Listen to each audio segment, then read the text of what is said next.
Bom, eu te faço uma pergunta. Quantas vezes você já se percebeu com dificuldades de concentração, de compreender textos mais longos, com aquela facilidade que você tinha antigamente? Pois é, quantas vezes você, em um exercício de autocrítica, se deu conta de que lê muito menos do que antigamente? Olha, muitas dessas mudanças que você vem notando nos seus hábitos intelectuais pode ter relação com o excesso de exposição à tecnologia, a telas, a celulares o tempo inteiro.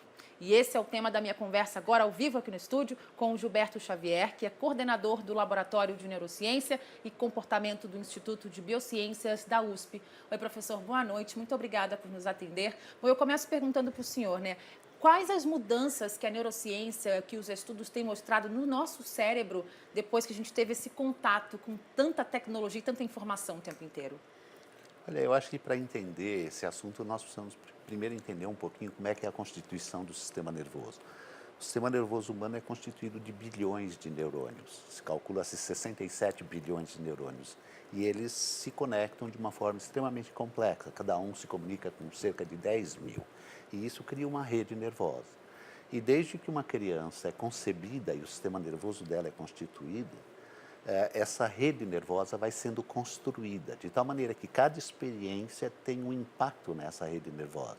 E é por isso que pessoas que são submetidas a processos de aprendizagem na escola, estudam muito, vão até a faculdade, etc., elas acabam tendo uma maior capacidade de processamento de informações, de entender o mundo. E isso está relacionado não apenas com a quantidade de neurônios que sobrevive no cérebro dessas pessoas, como também pela quantidade de conexões que essas pessoas estabelecem entre esses neurônios.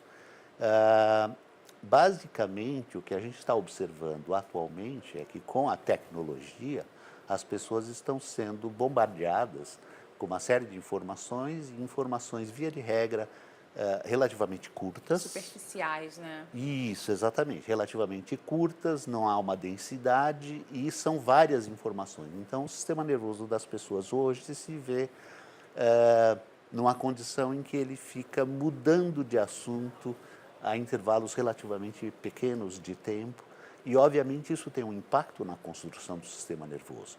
Existe um tipo de memória, que é esse que nós estamos usando aqui para conversar agora, chamado memória operacional, que envolve uma mistura de atenção com manter informações ativas enquanto a gente faz a nossa conversa.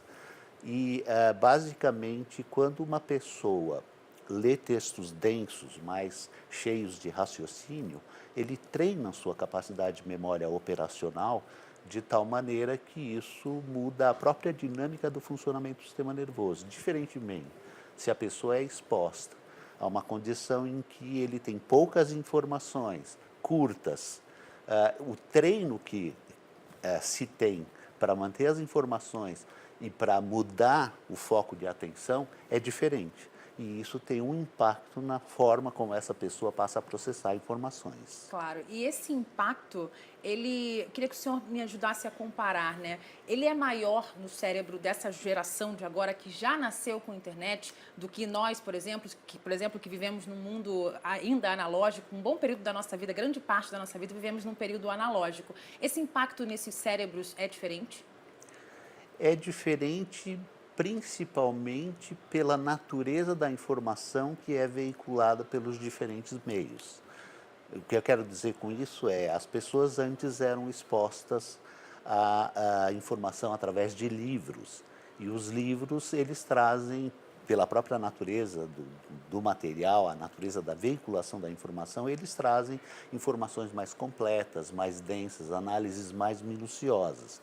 E isso é diferente. Hoje, através da internet, a natureza da informação é mais sintética, mais simples até.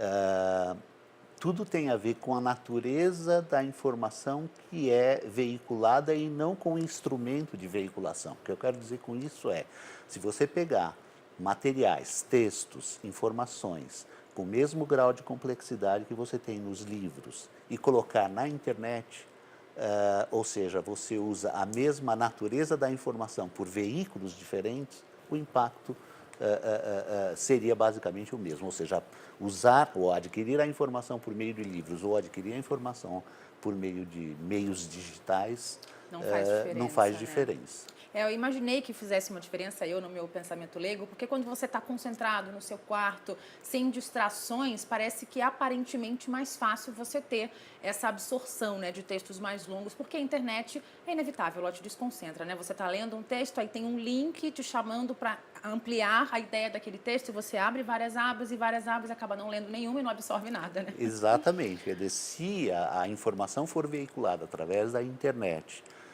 por meio de um material que te permita focalizar a atenção, refletir sobre o material que você está analisando, o rendimento final seria basicamente o mesmo se você tiver a internet ou se você tiver livros. Ainda voltando ao impacto no cérebro das novas gerações, nós fizemos muito trabalho com recorte de jornal, com biblioteca, escrevendo à mão. E a geração de hoje pega um tema dado pelo professor, eu não sei porque faz muito tempo que eu estou fora da escola, mas eu imagino que seja assim. Você pega um tema, dá um Google e ele já vem pronto, né? Ele já vem completamente pronto. Quanto que isso pode impactar nessa formação cerebral até também nas próximas gerações, daqui para frente, nessa geração de agora? Definitivamente impacta. Impacta porque um dos principais treinamentos que a pessoa faz ao longo do seu processo educacional é um treinamento de orientação e reorientação da atenção. Então, assim, dependendo da maneira como você treina o cérebro das pessoas através do processo educacional a usar a informação, ela vai processar e reorientar a atenção de maneiras diferentes. Exatamente por isso, se você produzir materiais para a internet que auxiliem o indivíduo a focalizar a atenção, a se concentrar no material e fazer análises meticulosas desse material, o rendimento poderia ser até melhor.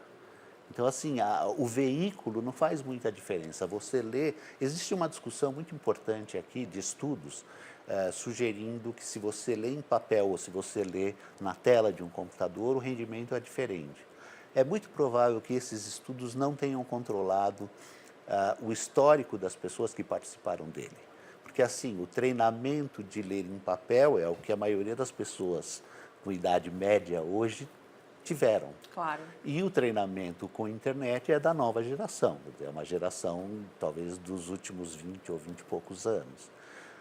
Eu acredito que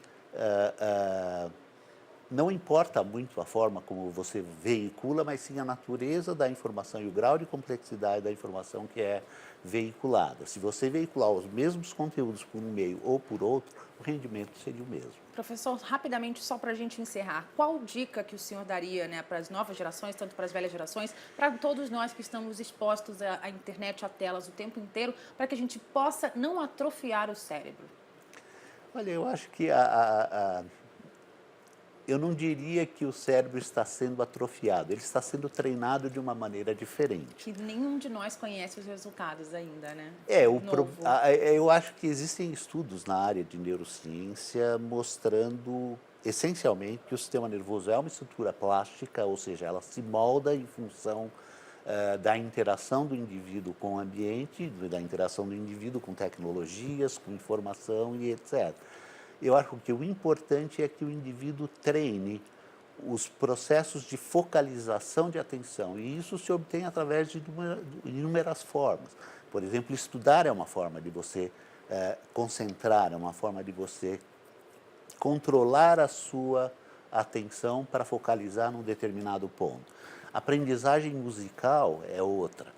Existem estudos nós mesmos fizemos estudos envolvendo pessoas que tiveram treinamento musical e pessoas que não tiveram treinamento musical, e fica absolutamente claro que as pessoas com treinamento musical orientam a atenção de uma maneira diferente.